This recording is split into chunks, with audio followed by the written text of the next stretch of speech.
Mujtaba Hosseini Khamenei, যাকে 18 বছরেরও বেশি সময় ধরে নজরে রেখেছিল আমেরিকান গোয়েন্দা সংস্থা সিআইএ, যার কণ্ঠস্বর ক্ষমতা গ্রহণের পূর্বে বেশিরভাগ ইরানি নাগরিকই শোনেনি। ট্রাম্পের চোখে যিনি কিছুদিন আগেও ছিলেন একজন লাইট ওয়েট নেতা, যার বিরুদ্ধে কিছু মাস আগে ইরানে ঘটা সরকার বিরোধী বিক্ষোভের সময় $1.5 বিলিয়ন সমমূল্যের ক্রিপ্টোকারেন্সি দুবাইয়ের একটি ব্যাংকে ট্রান্সফারের অভিযোগ রয়েছে।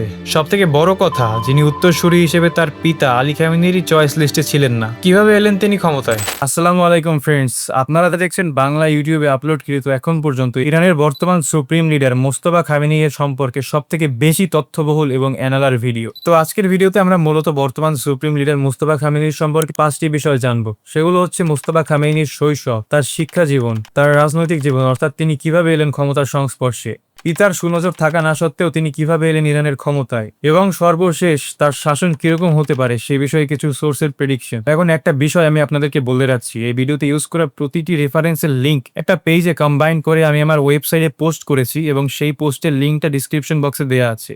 তো এই ভিডিওটা দেখার পর আপনার যদি মোস্তফা খামেনির সম্পর্কে আরো বেশি জানার ইচ্ছে থাকে তাহলে আপনি রেফারেন্সগুলো চেক করতে পারেন। তো চলুন মহান খোদার নামে ভিডিওটা শুরু করি।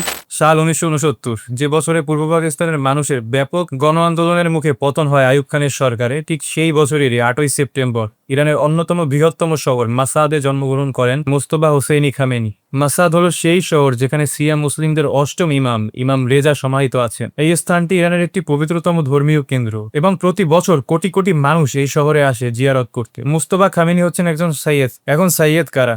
মহানবী হযরত মুহাম্মদ সাল্লাল্লাহু আলাইহি ওয়াসাল্লামের কন্যা হযরত ফাতিমা রাদিয়াল্লাহ এবং তার স্বামী আলী রাদিয়াল্লাহ এর বংশধরদের বলা হয় মূলত সাইয়েদ। শিয়া ইসলামের সাইয়েদরাই শুধুমাত্র কালো পাগড়ি পরার অধিকার রাখে। এটা মূলত নবীর পরিবারের প্রতি সম্মান স্বরূপ একটা অ্যাক্ট। একটা জিনিস খেয়াল রাখবেন, ইরানের বর্তমান সুপ্রিম লিডারের নাম কিন্তু মোস্তফা না বা মোস্তাফা না, তার নাম হচ্ছে মোজতাবা। তার বড় ভাইয়ের নাম হচ্ছে মোস্তফা।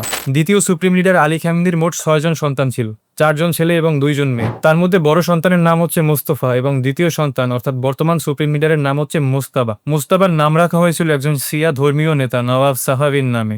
নওয়াব সাহাবীর আসল নাম মুস্তাবা মীর লোহি। নওয়াব সাহাবীও কিন্তু ইরানি ইসলামী শাসন প্রতিষ্ঠার জন্য প্রচুর সংগ্রাম করেছেন। নওয়াব সাহাবীর সম্পর্কে মুস্তাবার বাবা আলী খামেনি বলেছিলেন, first kindled the fire of revolutionary Islam in my heart. এখন আরো একটা জিনিস একটু ক্লিয়ার করে রাখি, যেহেতু এই ভিডিওটা অনেকবার আমাদেরকে বর্তমান সুপ্রিম লিডার মোস্তফা খামেনির কথা উল্লেখ করতে হবে, তাই ভিডিওটা আমি মোস্তফা খামেনিকে বোঝাতে শুধুমাত্র খামেনি শব্দটা ইউজ করব। আমি যদি শুধু খামেনি বা ছোট খামেনি বলি তাহলে আপনি বুঝে নেবেন আমি মোস্তফা খামেনির সম্পর্কে কথা বলছি, এবং তার পিতাকে নিয়ে যদি কথা বলতে হয় তাহলে আমি অবশ্যই আলী খামেনি নামটাই মেনশন করব। ওকে, তো খামেনি তার শৈশবের 7 বছর কাটায় ইরানের সারদাস্ত আর মাহাবাদ শহরে। সেখানেই তিনি তার প্রাথমিক শিক্ষা কমপ্লিট করেন। 1976 সালে মোস্তফার পিতা আলী খামেনি আবার গ্রেপ্তার হন এবং তাকে 3 বছরের আভ্যন্তরীণ কারাবাসের শাস্তি দেওয়া হয়। তবে সাল 1979-তে সব বদলে যায়। ইরানে সফল হয় ইসলামী বিপ্লব। আয়াতুল্লাহ রুহুল্লাহ খোমেনি ফ্রান্স থেকে দেশে ফেরত আসেন, ফিরে এসে নিয়ন্ত্রণ নেয় ইরানের। এবং আলী খামেনিও কি করতেন? তিনি তো ইসলামী বিপ্লবের পক্ষের লোকই ছিলেন, তাই না? তো এতদিন যে খামেনি পরিবার ইরানে নিরাপদ ছিল না, তারা রাতারাতি ইরানের শাসক শ্রেণীর অংশ হয়ে ওঠে। এখন যেহেতু তারা ইরানের শাসক শ্রেণীর অংশ, তো স্বাভাবিকভাবেই তারা সপরিবারে ইরানের রাজধানী তেহরানে চলে আসে। তখন মোস্তফা খামেনির বয়স কত হবে? 9 কি 10? আলী খামেনি তার নেতৃত্ব গুণে দ্রুত ইরানের নতুন সরকারের একজন গুরুত্বপূর্ণ ব্যক্তি হয়ে উঠতে থাকেন। ফলে মোস্তফার জন্য ইরানের সবথেকে গুরুত্বপূর্ণ স্কুলগুলোতে পড়ার সুযোগ হয়ে ওঠে। খামেনিকে ভর্তি করানো হয় ইরানের বিখ্যাত আলাভিয়া হাই স্কুলে, যেখানে মূলত ইরানের সবথেকে ক্ষমতাধর এলিট ফ্যামিলিগুলোর সন্তানরা পড়ত।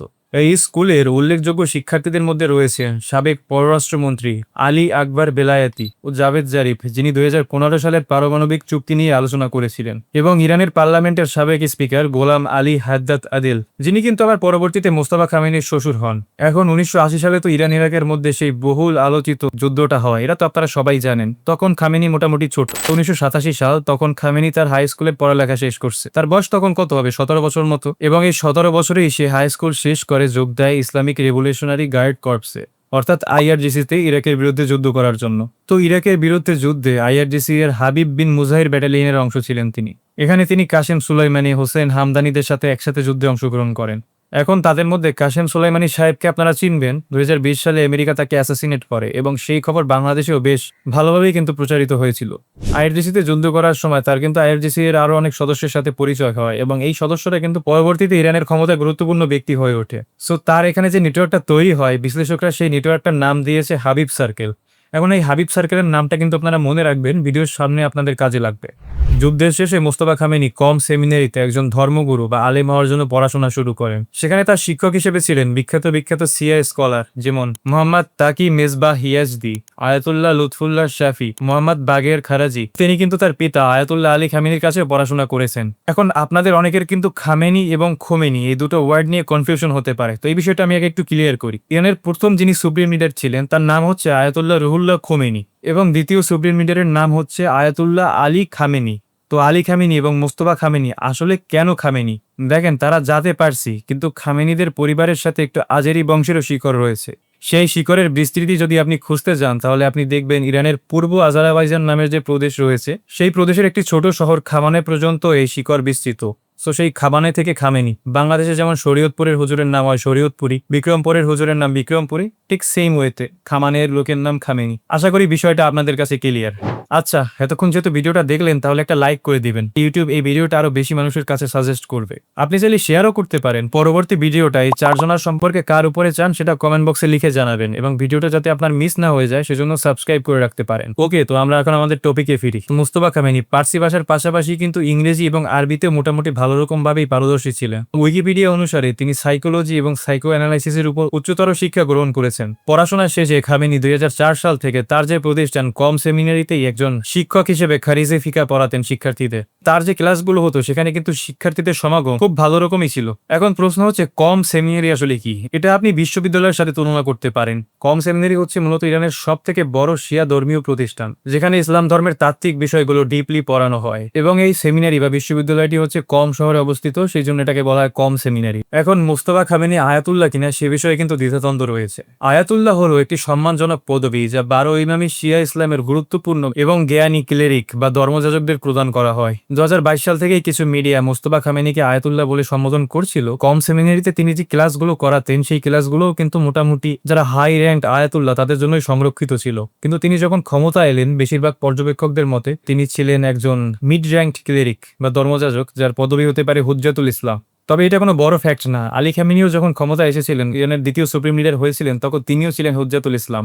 পরবর্তীতে তাকে আয়াতুল্লাহ হিসেবে ঘোষণা করা হয়। তাই ধারণা করা যায় মোস্তফা খামেনিও কিছুদিনের মধ্যে আয়াতুল্লাহ হিসেবে একটা বড় স্বীকৃতি বা ঘোষণা পেয়ে যাবেন। 2023 সালে সংবাদ সংস্থা ইরান ইন্টারন্যাশনাল IRGC থেকে ফাঁস হওয়া কিছু প্রতিবেদন প্রকাশ করে। সেখানে প্রকাশ পায় যে মোস্তফা বাসিজের উপর নিয়ন্ত্রণ রাখতেন এবং ইন্টেলিজেন্স প্রোটেকশন অর্গানাইজেশনের কর্মীদের নিয়োগ বরখাস্তের উপর তার কড়া প্রভাব ছিল। এখন প্রশ্ন হচ্ছে বাসিজ এটা আবার কি? বাসিজ হচ্ছে IRGC এর একটি প্যারামিলিটারি ব্রাঞ্চ। IRGC এর টপ 5টা ব্রাঞ্চের মধ্যে এটা একটা। আল জাজিরার তথ্য মতে 2009 সালের নির্বাচনে মাহমুদ আহমেদিনেজাদ আবার প্রেসিডেন্ট নির্বাচিত হন এবং পুরা ইরানে একটা রাজনৈতিক অস্থিরতা ছড়িয়ে পড়ে। একটা বড় সংখ্যক ইরানি নাগরিক আন্দোলন শুরু করে সেই 2009 সালের নির্বাচনের বিরুদ্ধে, যার নাম পরবর্তীতে দেয়া হয় গ্রিন মুভমেন্ট। এই সময় ইরানের সংস্কারপন্থী শিবির অভিযোগ তোলে যে নির্বাচনে সূক্ষ্ম কারচুপি হয়েছে এবং সরকার স্বাভাবিকভাবেই এই আন্দোলনের উপর দমনপীড়ন চালায় এবং এই দমনপীড়নের যে বাহিনীটাকে ব্যবহার করে সেটা হচ্ছে IRGC এর বাসিজ। 2009 সালে কিন্তু মাহমুদ আহমেদিনেজাদের জন্য প্রেসিডেন্ট হিসেবে ফার্স্ট টাইম না, তিনি 2005 সালে প্রথম ইরানের প্রেসিডেন্ট নির্বাচিত হন। এখন ব্যাপারটা হচ্ছে এখানে ধারণা করা হয় 2005 সালে মাহমুদ আহমেদিনেজাদের জয়ের পিছনে হাত ছিল এই ছোট খামেনির। কারণ ইরানের যে বড় এবং গুরুত্বপূর্ণ ধর্মীয় গুরুরা ছিলেন তাদের একটা বড় অংশের সমর্থন কিন্তু আহমেদিনেজাদের উপর ছিল না। মেহেদি কাররুবি নামক একজন রাজনৈতিকবিদ তখন ডিরেক্ট চিঠি লিখে আলী খামেনির কাছে মোস্তফার বিরুদ্ধে নির্বাচনী জালিয়াতির অভিযোগ করেন। তবে কাররুবিকে একটা লং টার্ম ধরে কিন্তু এরপর হাউস অ্যারেস্টে থাকতে হয়, অনেক বছর তাকে সেখানে থাকতে হয়েছে। বিশ্লেষকদের মতে ছোট খামেনির বিশ্ব রাজনীতিতে প্রভাব কিছুটা অসচরাচর, কারণ তার কোনো স্বীকৃত পদও ছিল না, কিন্তু তিনি ইরান নিয়ন্ত্রণ করতেন এবং বিশ্ব রাজনীতিতে ইরানের ভূমিকা কিন্তু বিশাল। তিনি ছিলেন তার পিতা আলী খামেনির অফিসের গেট কিপার, অর্থাৎ আলী খামেনির অফিসে কে আসবে, কোন ইনফরমেশন সেখানে ঢুকবে এবং অফিস থেকে কোন ঘোষণা বাইরে যাবে, সেই সবকিছুর উপরেই কিন্তু মোস্তফা খামেনি কার্যত নিয়ন্ত্রণ রাখতেন।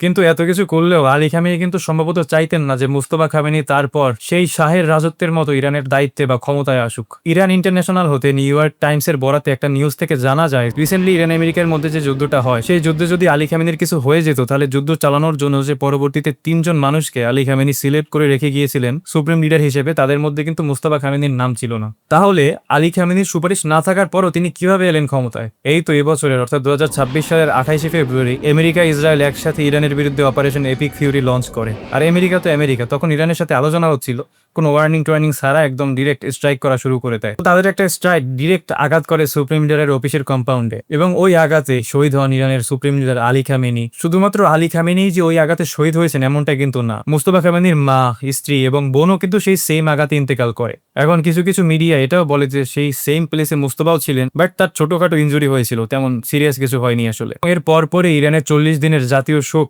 ঘোষণা করা হয়। তো একই দিনের মধ্যে মুস্তফা তার বাবা, মা, বোন এবং স্ত্রীকে হারান। আপনারা তার মেন্টাল কন্ডিশনটা একটু চিন্তা করে দেখেন। এখন ইরানের সংবিধান অনুযায়ী সর্বোচ্চ নেতা মৃত্যুবরণ করলে একটি অস্থায়ী ইন্টারিম লিডারশিপ কাউন্সিল দেশ পরিচালনার দায়িত্ব গ্রহণ করে। অ্যাসেম্বলি অব এক্সপার্টস এই কাঠামো গঠন করে মূলত 1 মার্চ থেকে, অর্থাৎ আলী খামেনির মৃত্যুর পরের দিন থেকে এই কাঠামো কার্যকর হয়। নিয়ম হচ্ছে সিনিয়র এই 88 জন ধর্মগুরুর সমন্বয়ে যে পরিষদটা গঠিত হলো তারা পরবর্তীতে আলোচনা করে নেক্সট সুপ্রিম লিডার নির্বাচন করবে। এখন আমেরিকা আর ইসরায়েলের যৌথ হামলায় কম শহর এবং তেহরান শহরে অবস্থিত অ্যাসেম্বলি অব এক্সপার্টসের যে অফিসগুলো ছিল, একটাতেও সবাই একত্রিত হয়ে মিটিং করার মতো কোনো অবস্থা ছিল না। তাই এই যে 88 জন ধর্মগুরু তারা কিন্তু একসাথে বসে একটা মিটিং করে আলোচনায় যাওয়ার যে সুযোগটা সেটা তারা পাচ্ছিলেন না। পরবর্তীতে সিদ্ধান্ত হয় যে তারা অনলাইনে মিটিং করে সুপ্রিম লিডার নির্বাচন করবে। এখন আপনাদের মনে আছে ভিডিও শুরুতেই যে হাবিব সার্কেলের কথা বলেছিলাম, সেই সময় মুস্তফার সাথে হাবিব সার্কেলের যারা যুদ্ধ করেছিলেন তারা কিন্তু এখন আইআরজিসি এর টপ লিডার।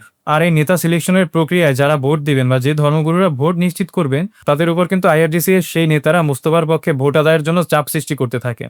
ইরান ইন্টারন্যাশনালের প্রতিবেদনে বলা হয় আইআরজিসি কমান্ডাররা অ্যাসেম্বলি সদস্যদের সঙ্গে বারবার ফোন ও ব্যক্তিগত যোগাযোগ করে মানসিক ও রাজনৈতিক চাপ প্রয়োগ করে। 8 জন অ্যাসেম্বলি সদস্য প্রকাশ্যে এই অনলাইন ভোটিংকে অবৈধ ঘোষণা করে এবং ভোট দেওয়া থেকে বিরত থাকার কথা জানান। তারা ঘোষণা দেন প্রক্রিয়াটি বৈধ না। এখন প্রশ্ন ওঠে যে মুস্তফা খামেনির সংবিধান অনুসারে যোগ্য কিনা। দেখেন, আইন অনুযায়ী ইরানের সুপ্রিম লিডার হতে হলে একজন মানুষকে খুবই উচ্চ পর্যায়ের আলেম বা ইসলামী ধর্মীয় গুরু হতে হবে। কিন্তু এই অল্প বয়সে মুস্তফাকে নিজেকে সেই পরিমাণ জ্ঞানের উচ্চতায় নিয়ে যেতে পেরেছিলেন? এত বিতর্ক থাকা সত্ত্বেও 2026 সালের 8 March assembly of experts Mustafa খামেনিকে ইরানের নতুন সুপ্রিম লিডার হিসেবে ঘোষণা দেয়। 9 মার্চ অর্থাৎ পরের দিন এই ঘোষণা আনুষ্ঠানিকভাবে প্রকাশ্যে আনা হয়। ঘোষণা আসার সাথে সাথেই ইরানের প্রশাসন, আইআরডিসি, ইরানের মিলিটারি সবাই খামেনির প্রতি আনুগত্য প্রকাশ করেন। 13 March Mustafa Khamenei supreme leader হওয়ার পর তার প্রথম স্টেটমেন্ট প্রকাশ করেন। যদিও তিনি জনসম্মুখে বক্তব্য দেননি এবং ক্ষমতায় আসার আগেও তার খুব একটা যে বক্তব্য ভাইরাল হয়েছে বা প্রকাশ্যে এসেছে এমনটাও না। আসলে তার খুব একটা বক্তব্য প্রকাশ্যে তেমন ছিলই না। তো যাই হোক, 13 মার্চ ঘোষণা দেওয়া যে স্টেটমেন্টের কথা বললাম সেটা ইরানিয়ান স্টেট টেলিভিশনের একজন পাঠক কর্তৃক ঘোষিত হয়। তো এই হচ্ছে মুস্তফা খামেনির সুপ্রিম লিডার হওয়ার ঘটনা। আর বাদবাকি যে পরবর্তী বিষয়গুলো ঘটেছে আপনারা জানেন। এখন ধারণা করা হয় তার পিতা আলী খামেনির থেকেও কিন্তু মুস্তফা খামেনি বেশি কঠোর, এবং তার শাসনামলে কিন্তু এই ইরানের পারমাণবিক যে কার্যক্রম রয়েছে সেটা ত্বরান্বিত হওয়ার সম্ভাবনা প্রচুর বেশি। আরেকটা বিষয় সেটা হচ্ছে আলী খামেনির আমলে ইরানের ধর্মীয় লিডারশিপ এবং আইআরজিসি এর লিডারশিপের মধ্যে কিন্তু একটা সমন্বয় ছিল, একটা পাওয়ার ব্যালেন্স ছিল। কিন্তু এখন ধারণা করা হয় যে মুস্তফা খামেনি যেহেতু আইআরজিসি এর উপর ভিত্তি করে ইরানের বর্তমান সুপ্রিম লিডার নির্বাচিত হয়েছেন, তাই তার শাসনামলেও কিন্তু আইআরজিসি এর একটা বড় প্রভাব ইরানের উপর থাকবে এবং ধর্মীয় যে লিডারশিপ রয়েছে তাদের প্রভাব কিন্তু কমবে। অর্থাৎ ইরান আবারও সেই মিলিটারি ডোমিনেটেড একটা রাষ্ট্রে পরিণত হতে পারে। ইরানের ইসলামী বিপ্লবের পর যে সম্পত্তিগুলো বাজেয়াপ্ত হয়েছিল সেগুলো ম্যানেজমেন্টের জন্য কিন্তু একটি সংস্থা বা একটি কাঠামো আছে ইরানে, যাকে ইংরেজিতে সংক্ষেপে বলে EIKO। আর এই কাঠামোটি শুধুমাত্র সুপ্রিম লিডারের কাছে জবাবদিহি করে। এই কাঠামোর মধ্যে রয়েছে সেই ইসলামী বিপ্লবের সময় বাজেয়াপ্ত হওয়া রিয়েল এস্টেট, বিভিন্ন ব্যবসা প্রতিষ্ঠান, কলকারখানা, কৃষি খামার, ব্যাংক, বিভিন্ন কিছু আছে। সেই সম্পদের বর্তমান বাজার মূল্য $3 বিলিয়ন থেকেও বেশি। এখন গেস হোয়াট, বর্তমান ইরানের সুপ্রিম লিডার কে? মুস্তফা খামেনি। তাই এই $3 বিলিয়ন বর্তমান মালিক কিন্তু মুস্তফা খামেনি। এছাড়াও ইউরোপিয়ান কিছু সাংবাদিক এবং জার্নালিস্ট বিভিন্ন ডকুমেন্টস এবং কর্পোরেট ফাইলস যাচাই করে দেখেছেন যে মুস্তফার ঘনিষ্ঠ সহচর হিসেবে চিহ্নিত আলী আনসারির নাম লন্ডনের বেশ কিছু বিলাসবহুল সম্পত্তির সাথে সংযুক্ত। শুধু লন্ডনেই না, জার্মানিতেও বেশ কিছু হোটেলের মালিকানার সাথে তার নাম সংশ্লিষ্ট। পরবর্তীতে যদিও আলী আনসারি মুস্তফার সাথে তার কোনো সম্পত্তি বা আর্থিক লেনদেনের বিষয় সম্পূর্ণভাবে অস্বীকার করেছেন এবং ব্রিটিশ আদালতেও তার বিরুদ্ধে আনা নিষেধাজ্ঞার বিরুদ্ধে চ্যালেঞ্জ করবেন বলে জানিয়েছে। এখন আপনাদেরকে আরেকটা লাস্ট ইনফরমেশন দেই। মুস্তফা খামেনির 3 জন সন্তান, 2টি ছেলে এবং 1টি মেয়ে। এখন দেখার বিষয় হচ্ছে আলী খামেনির পর যেভাবে তার সন্তান মুস্তফা খামেনি ইরানের ক্ষমতায় এলো, মুস্তফা খামেনি এর পরও কি তার কোনো সন্তান ইরানের ক্ষমতায় আসবে? ইরানে কি আবারও ফিরে আসবে সেই রাজতান্ত্রিক কায়দার হায়ারকি? সেই উত্তর কিন্তু সময় আমাদের সবাইকে দিয়ে দিবে। ওকে, তো এই ছিল আজকের ভিডিও। আমি মূলত প্রতি বৃহস্পতিবার বিকেল 5:30টায় একটি করে নতুন ভিডিও আপলোড করার চেষ্টা করি। আপনার যদি সমসাময়িক বিশ্ব, ইতিহাস এবং ভূরাজনৈতিক এডুকেশনাল টপিকগুলো নিয়ে জানার ইচ্ছে থাকে তাহলে আপনি চ্যানেলটা সাবস্ক্রাইব করে রাখতে পারেন। সালাম।